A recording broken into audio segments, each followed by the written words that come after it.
So often I've been accused of being Mary Poppins with the Bible or Pollyanna with the Bible, and that's really not who I am, because I went through many years of a deep, dark depression.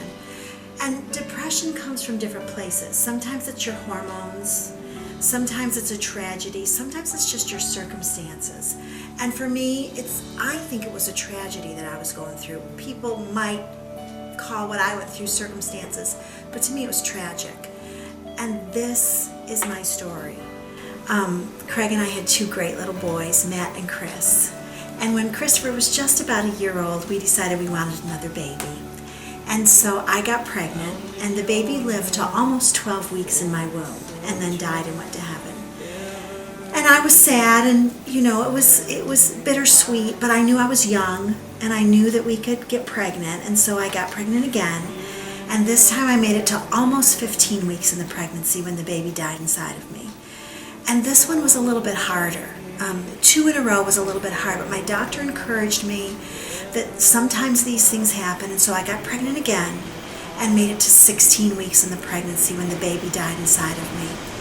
And that third time rocked my world. That time it was emotional devastation to me.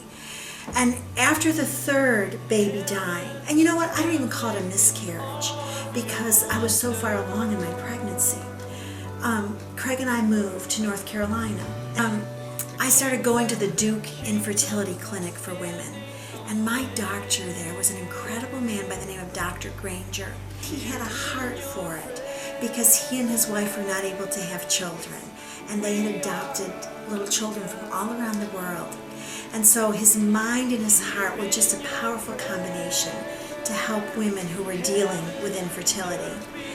And he said to me, I believe you're going to be able to carry a baby. So I got pregnant again and made it to 19 weeks in the pregnancy when the baby died inside of me. And I'll never forget being in the Duke labor and delivery room, and the room was quiet. Nobody was talking. It was filled with interns and nurses and labor and delivery doctors, and it was quiet in that room.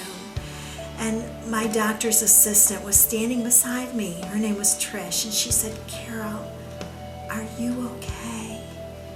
And at that moment, Craig began to sing over me, I love you, Lord, and I lift my voice to worship you, oh my soul, rejoice. And I looked at her and I said, yes, I am okay.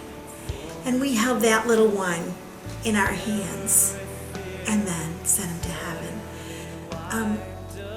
Then Dr. Granger said, we figure out your problem. We know why you're not carrying these babies, so get pregnant again, and we're going to treat you with the right combination of hormones and drugs that you'll carry a baby to 40 weeks. And I got pregnant again and lost the baby at 16 weeks. And I was battling depression. Every day when I got up, I had to make the choice to smile, to love my children, to be sweet to my husband, to go to church. I was just enveloped by this blackness, this darkness, and I really knew that the black pit was calling my name. And women who deal with depression, they know what I'm talking about when I say the black pit, because they've been there too. And I was standing on the edge. And so what I did was I took a step away from the black pit, and I developed an addiction. I developed an addiction to the Word of God. And I would have my Bible open when I was playing Legos with my little boys. I kept the Bible open on the kitchen countertop when I was doing the dishes. I kept the Bible open on the dryer when I was folding the clothes. I was so addicted to the Bible, and still am, that I put Bible verses on 3x5 cards and laminated them and took them in the shower with me so that I would never be away from the Word of God.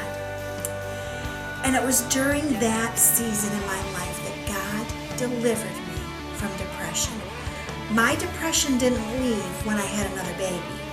My depression left when I developed the addiction to the Word of God. Now the rest of my story is this. I couldn't get pregnant anymore. I stopped ovulating, so I couldn't get pregnant anymore. So I was on high doses of fertility drugs to get pregnant. And one day, between Christmas and New Year's, in 1987. The little boys are outside playing. By this time, you know, they're rowdy elementary boys, no longer babies, no longer preschoolers. And I had Christian TV on. And there was a husband and wife team on Christian TV ministering to people. And at the close of the program, the wife said, "There's a pastor's wife out there." And you know, in my brain I thought, yeah, there are thousands of us. And she said, you have suffered repeated miscarriages. And then I looked at the TV and she said, "You're pregnant." And I said, "I am." And she said, walk in faith, not in fear, because this one's going to stick. And 8.5 months later, Jordan Reed McLeod was born. My testimony is this: my 5 children on earth have made me so happy, but my 5 babies in heaven have taught me how to be a defiantly joyful Christian.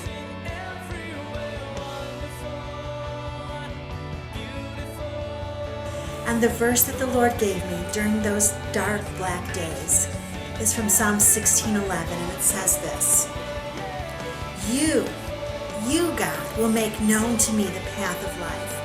In your presence is fullness of joy. At your right hand there are pleasures